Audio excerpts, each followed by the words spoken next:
All right. Okay. So my fourth. Oh, I did actually. My fourth one is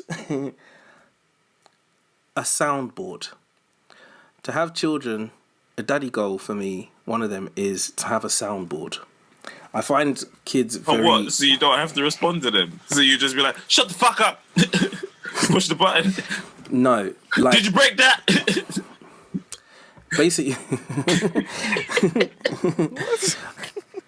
So sometimes when I work with... So my experience is coming from working with kids and whatever and whatnot, yeah. So when talking to them in certain situations, normally when they're in trouble, like, I use them as soundboards and give them like ideas or things that I'm trying to work out in my own brain, and giving it to them, and then they're coming back with some gold stuff in their brain which is completely unrelated to them, or they don't know what I'm talking about. But then it comes back, and you're like, "Wow, that's pretty cool." Okay, cool. So just the idea of having these little humans around where you can engage and talk and say all these things to you, and they respond in their way, in a way that you probably wouldn't think about it because you're overthinking it, and kind of taking those things on board and going, all right, cool. So essentially having a soundboard around every time you're trying to do something. So you want to record your kids? No, not recording them. No. You just... No, he wants to be able to use his children as like the...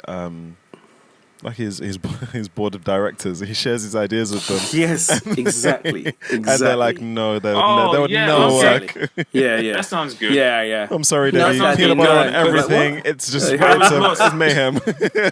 But you know what? There's something quite endearing about conversations like that, though, because if we was to speak about it, we might never say, well, peanut butter on everything. Yeah.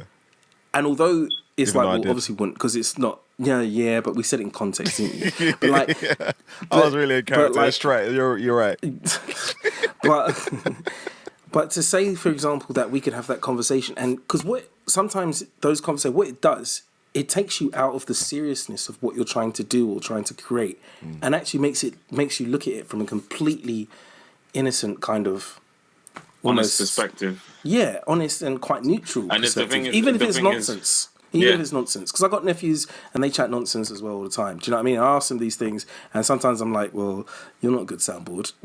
I need to keep looking. But at the same time, there are some things that they come out with and I'm like, oh, yeah, of course.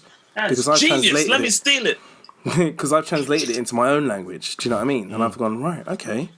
Yeah, definitely. Of course. Why wouldn't I do it like that, you know? So yeah, soundboard. I think soundboard's the right thing to say. I think you've just got the politically correct way of saying you want to steal your children's ideas. Well, to be fair, if they are children, then their ideas are going to be managed. My ideas anyway. Basically, yeah. They came from my balls. What can they do without me, eh?